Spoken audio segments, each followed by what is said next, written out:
말씀은 데살로니가전서 4장 13절에서 18절까지의 말씀입니다.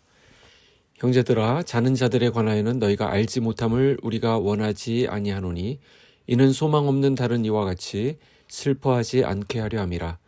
우리가 예수께서 죽으셨다가 다시 살아나심을 믿을진대 이와 같이 예수 안에서 자는 자들도 하나님이 그와 함께 데리고 오시리라. 우리가 주의 말씀으로 너희에게 이것을 말하노니 주께서 강림하실 때까지 우리 살아남아 있는 자도 자는 자보다 결코 앞서지 못하리라.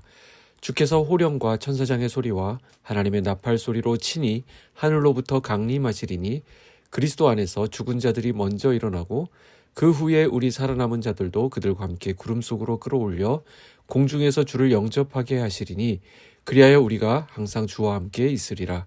그러므로 이러한 말로 서로 위로하라. 아멘.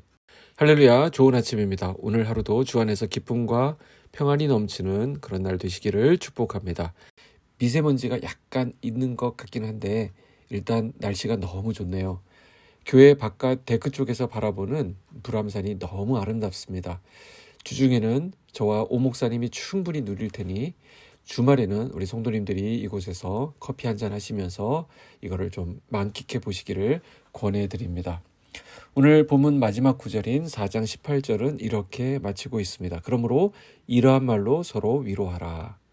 자, 이런 말로라고 하는 것은 주님이 다시 오실 약속의 말씀에 관한 것입니다. 재림이죠.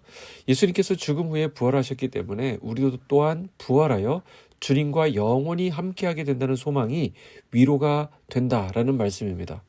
바울이 이 위로를 데살로니가 교회 성도들에게 건네고 있는 이유가 무엇입니까? 이렇게 위로를 받아야 될 정도로 그 당시 데살로니가 교회가 매우 힘든 상황에 처해 있었기 때문입니다.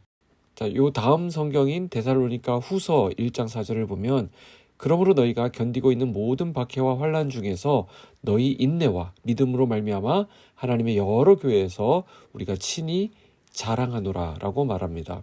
다시 말해서 데살로니가 교회는 아무 근심이 없는 온실과 같은 교회에 속해 있는 그런 공동체가 아니었습니다. 오히려 그들에게 박해가 있었고요. 환난과 핍박이 있었던 교회였습니다. 그럼에도 불구하고 성도들은 믿음을 지키고 있었던 것입니다. 현실은 현실이죠. 그들의 상황은 여전히 늘 죽음과 연결되어 있는 어려운 상황이었다라는 것입니다. 환난과 핍박은 더욱 심해지는데 주님의 재림은 아직 임할 것 같지 않아 보입니다. 자, 그래서 13절 보시죠. 형제들아, 자는 자들에 관하여는 너희가 알지 못함을 우리가 원하지 아니하노니 이는 소망 없는 다른 이와 같이 슬퍼하지 않게 하려 함이라. 여기서 자는 자들이라고 하는 것은 다시 말해서 먼저 죽은 이 성도들을 가리키는 말입니다. 이들에게는 먼저 순교한 성도들에 대한 질문들이 생겨났습니다. 아니, 저렇게 신앙을 지키기 위해서 고생하고 핍박도 받고 고통도 당했는데 그러다가 죽으면 어떻게 되는 것인가?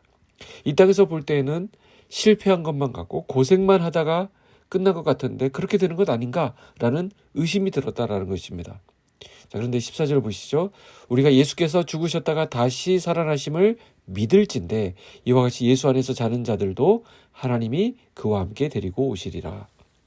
자, 우리가 죽음이나 부활에 대하여 의심하거나 슬퍼하지 말아야 될 이유는 예수님께서 죽으셨다가 부활하신 것처럼 예수 안에서 잠든 사람, 즉 예수 그리스도를 믿고 죽은 사람은 예수께서 함께 데리고 오실 것이다 라는 이런 약속 때문입니다.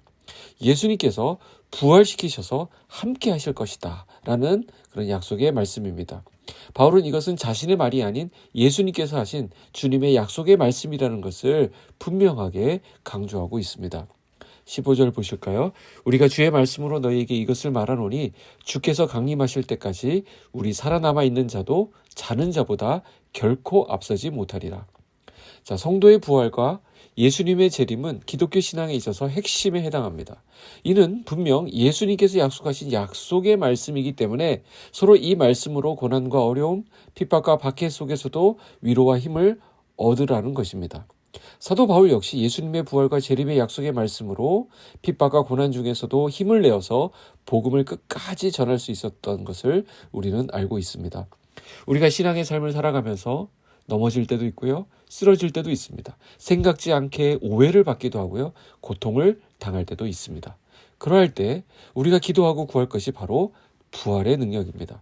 세상 사람들처럼 고난과 어려움, 억울한 일을 당할 때 원망하거나 분노하거나 남 탓하거나 주저앉거나 시험에 쓰러져 버리는 것이 아니라 부활의 능력으로 다시 일어나서 그 복음의 자리, 섬김의 자리, 주님께서 각자에게 하라 하신 그 일들을 다시 감당할 수 있게 되는 것입니다.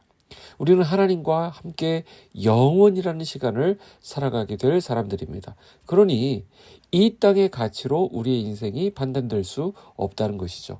주님을 향한 믿음 안에서 우리 각자에게 주어진 그 믿음의 사명을 우리가 어떻게 감당하였는가, 그리고 앞으로 예수님과 함께 어떻게 살아갈 것인가 라고 하는 부분이 우리에게는 훨씬 중요합니다.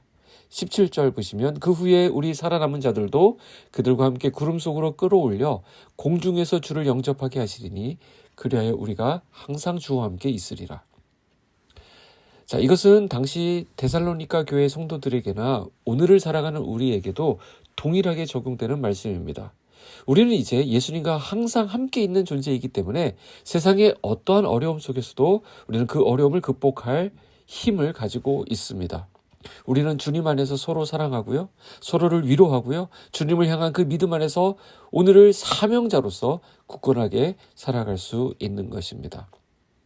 자, 한번 생각해 보십시오. 우리가 장차 누리게 될 영광은 하나님과 영원히 함께하는 것입니다.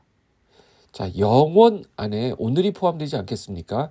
그렇다면 오늘 우리는 그 영광을 경험할 수 있어야 한다는 것이죠. 오늘 하루가 주님과의 동행이 이루어진다면 우리는 천국을 사는 은혜를 누리게 되는 것입니다.